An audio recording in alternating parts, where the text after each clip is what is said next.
CPIM വിട്ട് BJPയിൽ ചേർന്നത് തന്നെപ്പോലെ അവഗണന നേരിട്ടവർക്ക് സംരക്ഷണം ഒരുക്കാനെന്ന ദേവികുളം മുൻ MLA എസ് രാജേന്ദ്രൻ 24നോട് നിയമസഭാ തിരഞ്ഞെടുപ്പിൽ മത്സരിക്കില്ല. BJPയുടെ മാർക്കറ്റിംഗിന് വേണ്ടി തന്നെ ഉപയോഗിക്കാം. മൂന്നാറിൽ സഹകരണ സൊസൈറ്റി തുടങ്ങിയത് കേന്ദ്ര സർക്കാരിന്റെ പദ്ധതികൾ സാധാരണക്കാരിലേക്ക് എത്തിക്കാനാണെന്നും എസ് രാജേന്ദ്രൻ പറഞ്ഞു.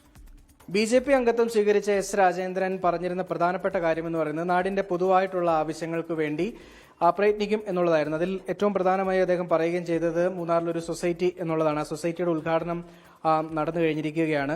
അദ്ദേഹം നമ്മളോടൊപ്പം ചേരുന്നുണ്ട്. ഇപ്പം ബാങ്കിന്റെ പ്രവർത്തനം ഏത് രീതിയിലായിരിക്കും? ഈ തെരഞ്ഞെടുപ്പ് മുന്നിൽ കണ്ടുകൊണ്ട് ആളുകളെ, ഈ തോട്ടം തൊഴിലാളികളെയൊക്കെ പാർട്ടിയിലേക്ക് ആകർഷിക്കുക, വോട്ട് സമാഹരിക്കുക എന്നുള്ളതാണ് ഈ ബാങ്കിന്റെ ലക്ഷ്യം. ബാങ്ക് ഒരു സേവന മേഖലയാണ്. ഇവിടെ ട്രേഡ് യൂണിയൻ രംഗത്ത് INTUC-യും AITUC, CIT ഉൾപ്പെടെയുള്ള ട്രേഡ് യൂണിയനുകളെല്ലാം ഇപ്പോൾ നിലനിൽക്കുന്നത് സഹകരണ സംഘ വായ്പ നൽകുന്നതിലൂടെയാണ്. രാഷ്ട്രീയവുമുണ്ട്.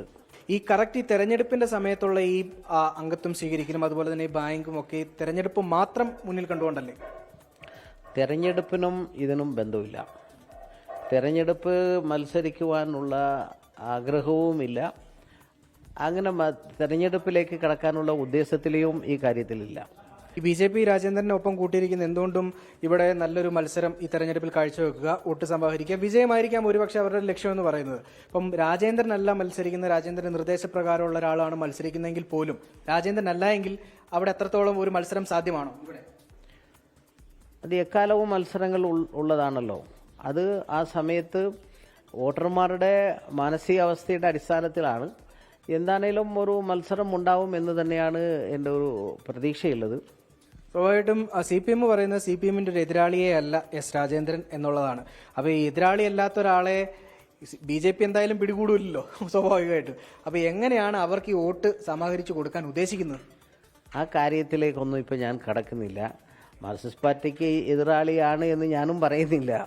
അതുകൊണ്ട് അവരുടെ ശേഷി, ഓരോ രാഷ്ട്രീയ പാർട്ടിയും അവരുടെ സോഴ്സും ശേഷിയും എന്താണോ അത് പ്രകടിപ്പിക്കും. പാർട്ടി മാറിയപ്പോൾ തന്നെ MM മണിയുടെ ഒരു ഭീഷണി പ്രസംഗം നമ്മൾ കേട്ടതാണ്.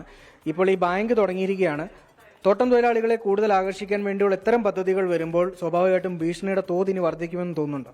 തോട്ടം തൊഴിലാളികൾ മാത്രമല്ല, അതിനപ്പുറത്തേക്ക് കടന്ന ആദിവാസി മേഖലകളിലും ചെറുകിട കർഷകർക്കും ഉപകരിക്കുന്ന കേന്ദ്ര ധനസഹായങ്ങൾ ഉദ്ദേശിക്കുന്ന പദ്ധതികളുമൊക്കെ ഇതിനകത്ത് കൊടുക്കാൻ സാധിക്കും എന്നുള്ളത് തന്നെയാണ്. BJP സ്ഥാനാർത്ഥിയാകണമെന്ന് എന്തെങ്കിലും നിർദ്ദേശമോ അല്ലെങ്കിൽ അഭ്യർത്ഥനയോ മുന്നോട്ട് വെച്ചിട്ടുണ്ടോ? ഇതുവരെ അങ്ങനെ പോയിട്ടില്ല. ഒരു തരത്തിലും സ്ഥാനാർത്ഥിയാകാനുള്ള സാധ്യതയില്ല എന്നാണ്. ഞാൻ മത്സരിക്കുവാൻ ഇല്ല എന്നുള്ളത് എന്നിലൂടെ ആത്മാർത്ഥമായി ഞാൻ തന്നെയാണ് ഈ പറയുന്നത്. BJPയിലേക്ക് കൂടുതൽ ആളുകൾ എസ് രാജേന്ദ്രനെ പിൻപറ്റി വരാൻ സാധ്യതയുണ്ട്. ഇത് 8-ാം തീയതി നിങ്ങൾക്ക് നേരെ വരുമ്പോൾ ബോധ്യപ്പെട്ടാൽ പോരെ?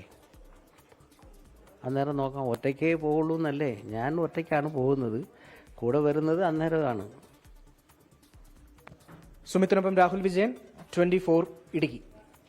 ലോകത്തെവിടെയായാലും ഏത് സമയത്തും 24 വാർത്തകളും ഓഗ്മെന്റഡ് റിയാലിറ്റി പാക്കേജുകളും എക്സ്പ്ലെയിനറുകളും വിശദമായി കാണാൻ ഞങ്ങളുടെ YouTube ചാനൽ നിങ്ങൾക്ക് സബ്സ്ക്രൈബ് ചെയ്യാം.